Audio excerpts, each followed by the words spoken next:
பேபியோட தலையில ஹேரும் ஃபார்ம் ஆக ஆரம்பிச்சிடுது. இந்த ஐப்ரோஸ் அப்புறம் தலை மேல இருக்கிற ஹேர் இது வந்து பெர்மனன்ட். இந்த லானுகோ மாதிரி உதிர்ந்து போற முடி கிடையாது. வீக் 14ல பேபியோட எக்ஸ்டர்னல் செக்ஸ் ஆர்கன்ஸ் எல்லாம் ஃபார்ம் ஆயிட்டு இருக்கு. வீக் 14ல உங்க பேபியோட பிரெயின் வந்து 2 டிஸ்டிங்க்ட் ஹெமிஸ்பியர்ஸா பார்க்க முடியும். இதுல வந்து ஒரு right side hemisphere left side of the பாடியையும், left side hemisphere of the brain right side of the பாடியையும் கண்ட்ரோல் பண்ணுது. இப்போ பேபி வந்து எக்ஸ்டர்னல் ஸ்டிமுலஸ்க்கும் ரியாக்ட் பண்ணும். அதாவது ஒரு லவுட் நாய்ஸ் வரும்போது பேபி வந்து ஸ்டார்டில் ஆகும்.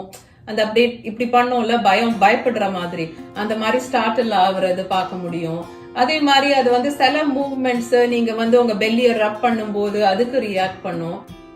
பேபியோட எண்டோக்ரைன் கிளாண்ட்ஸ் எல்லாமே வந்து ஹார்மோன்ஸ் ப்ரொடியூஸ் பண்ண ஆரம்பிச்சிடுது.